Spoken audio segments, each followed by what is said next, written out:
ಇದ್ದಾರೆ. ಯಾರು ಊಟ ಹಾಕಿದ್ರು, ಹೆಂಗೆ ಊಟ ಹಾಕಿದ್ರು, ಯಾಕೆ ಊಟ ಹಾಕಿದ್ರು ಅಂತ ಗೊತ್ತಿಲ್ಲ. ನಾನು ಅದನ್ನೇ ಇವಾಗ ನಮ್ಮ ರಂಗಾಯಣ ರಘುವಣ್ಣ ಅವ್ರು ಮಾತಾಡ್ತಾರೆ. ಹೆಂಗೆ ಮಾತಾಡಿದ್ರು ಅಂದರೆ, ಸಿನಿಮಾಲಿ ನೀವು ಮೋಸ್ಟ್ಲಿ ಕೇಳಿಸ್ಕೊಂಡಿರ್ತೀರ, ಇಂಡೈರೆಕ್ಟಾಗಿ ನೀವೇ ಬಯೋ ವಾರ್ ಡಿಕ್ಲೇರ್ ಮಾಡ್ದಂಗೆ ಅಂತ. 100% ಇಸ್ ಎ ಬಯೋ ವಾರ್. ಏನು ನಡೀತಿದೆಯೋ ಅದು ಗೊತ್ತಿಲ್ಲ. ಇದರಿಂದ ಸುಮಾರು ಮಕ್ಕಳು, ಸ್ಟೂಡೆಂಟ್ಗಳು ಬದುಕಾಳಾಗ್ಬೋದು. ಇನ್ಫ್ಯಾಕ್ಟ್ ನೀವು ನೋಡಿರ್ತೀರ, ತ್ರಿಪುರ ಅಲ್ಲಿ 2,500 ಜನ ಮಕ್ಕಳಿಗೆ HIV, ಹೆಣ್ಮಕ್ಳಿಗೆ 5,500 ಜನ ಗಂಡು ಮಕ್ಕಳಿಗೆ HIV ಆಗಿ ಇಡೀ ಲೈಫೇ ಸ್ಪಾಯಿಲ್ ಆಗಿದೆ. ಸ್ಪೆಷಲಿ ಈ ಥರದ ಡ್ರಗ್ಗು ಯೂಸ್ ಮಾಡೋರು ಒಂದೇ ನೀಡ್ಲಲ್ಲಿ 4-5 ಜನ ತೊಗೋಬೋದು. ಅದು ಗಂಡು ಮಕ್ಕಳು, ಹೆಣ್ಮಕ್ಳು 4-5 ಜನ ತೊಗೊಂಡು ಆ ನೀಡ್ಲ್ ಎಕ್ಸ್ಚೇಂಜಲ್ಲಿ ಯಾರೋ ಒಬ್ಬರಿಗೆ HIV ಇದ್ರೂ ಬೆಂಗಳೂರಲ್ಲೂ HIV ಶುರುವಾಗುತ್ತೆ. ಯಾರಿಗೆ? ಸ್ಟೂಡೆಂಟ್ಸ್ಗೆ. ಪಾಪ ಅವ್ರೇನೂ ತಪ್ಪು ಮಾಡಿರಲ್ಲ, ಯಾವ ಥರದ ಫಿಸಿಕಲ್ ಕಾಂಟ್ಯಾಕ್ಟ್ಸ್ಗೂ ಹೋಗಿರಲ್ಲ. Only because of the syringe ದೊಡ್ಡ ಮಟ್ಟದ ಒಂದು ಮನುಷ್ಯ ಬದುಕದೇ ಇರೋಂಥ ಒಂದು ಕಾಯಿಲೆಗೆ ತುತ್ತಾಗ್ತಾರೆ. That is HIV. ಓದೋ ಮಕ್ಕಳಿಗೆ ಅದು ಹಾಕ್ಕೊಡ್ದು. ನನಗೂ ಮಕ್ಕಳಿದ್ದಾರೆ. ಸೊ ಹಂಗಾಗಿ, ಅಥವಾ ಪೇರೆಂಟ್ಸ್ ಯಾರನ್ನ ನೋಡ್ತಾ ಇದ್ದರೆ ನಿಮಗೂ ಒಂದು ರಿಕ್ವೆಸ್ಟು, ನೋಡ್ಕೊಳ್ಳಿ. ನಿಮ್ಮ ಮನೆಯಲ್ಲೂ ಕೂಡ ಯಾರೋ ಒಬ್ಬ ಮಗನೋ ಮಗಳೋ ಶುರು ಮಾಡ್ತಾರೆ, ಮಾಡದೇ ಇರೋಂಗೆ ಆಗಲಿ ಅಂತ ನನ್ನ ಹರಕೆ ದೇವರಲ್ಲಿ. ಇವತ್ತೇನು ಬೆಂಗಳೂರಲ್ಲಿ ನೋಡಿ ಹೊಸದು ಅದರದ್ದೇ ಇನ್ನೊಂದು ಕಂಟೆಂಟ್ ಆಫ್ ಟೈಡಲ್ ಅಂದರೆ ಇನ್ನೊಂದು ಈಗ ರೈಡ್ ಮಾಡಿದಾಗ ಸಿಕ್ಕಿದ್ದು. ಇದರಲ್ಲಿ 3-4 ತೊಗೊಂಡಿದ್ದಾರೆ.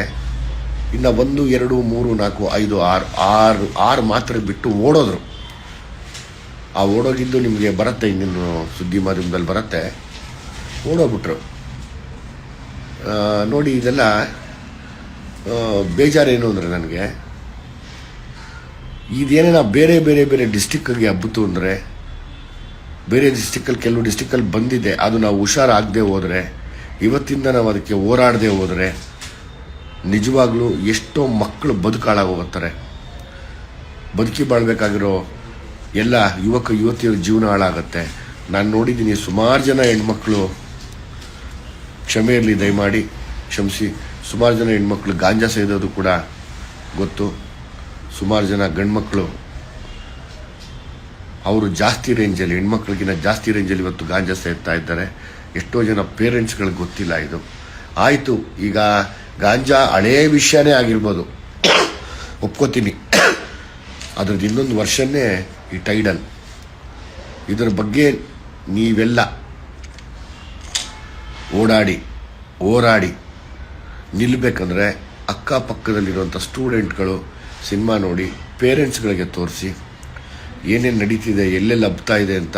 ನಾನು ಇನ್ನೊಂದಷ್ಟು ನಿಮಗೆ ಲೈವ್ಗೆ ಬಂದು ಮಾತಾಡೋಕ್ಕೆ ಇಷ್ಟಪಡ್ತೀನಿ. ಲೈವಲ್ಲೇ ನಿಮ್ಗೆ ಆಲ್ಮೋಸ್ಟ್ ವಿಷಯ ಕೊಡ್ತೀನಿ, ಮತ್ತು ಎಲ್ಲ ಮಾಧ್ಯಮದಲ್ಲೂ ನಾನು ಲೈವ್ಗೆ ಬರೋಕ್ಕೆ ಹೋಗ್ತೀನಿ. ಯಾಕೆಂದ್ರೆ ನನಗೆ ಒಂದಷ್ಟು ಎವಿಡೆನ್ಸ್ ಬೇಕು. ಎವಿಡೆನ್ಸ್ ಇಲ್ಲದೆ ನಾನು ಮಾತಾಡೋದು ತುಂಬ ದೊಡ್ಡ ತಪ್ಪಾಗುತ್ತೆ.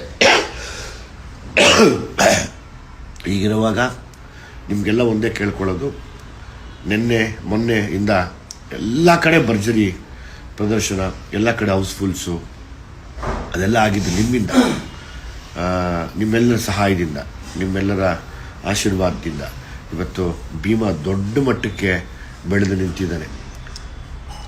ನನಗೊಂದು ಆಸೆ ಇದೆ, ಮತ್ತೆ ನಿಮ್ಮ ಎಲ್ಲ ಫ್ರೆಂಡ್ಸ್ಗಳು ಹೋಗಿ ಸಿನಿಮಾ ನೋಡಿ. ಇದನ್ನು ಎಷ್ಟು ನೀವು ನೋಡಿ ಇದನ್ನು, ಈ ವಿಷಯನ ವೈರಲ್ ಮಾಡ್ತಿರೋ ಅಥವಾ ಈ ವಿಷಯದ ಬಗ್ಗೆ ಗಮನ ಹರಿಸ್ತಿರೋ, ನಿಮಗೆ ಇದು ಅವಾಗ ನಿಮ್ಗೆ ಗೊತ್ತಾಗತ್ತೆ ಎಲ್ಲೋ ಒಂದು ಕಡೆ ನಾವು ಅದನ್ನು ತಡೆಯೋಕ್ಕೂ ಒಂದು ಶಕ್ತಿ ಬಂದಂಗೆ ಆಗತ್ತೆ. ಇದಾದಮೇಲೆ ತಿರ್ಗಾ ಮತ್ತೆ ನಿಮಗೆ ಲೈವಲ್ಲಿ ಬಂದು ನಾನು ನಿಮ್ಗೊಂದಷ್ಟು ವಿಷಯ ಹೇಳೋಕ್ಕೆ ಇಷ್ಟಪಡ್ತೀನಿ.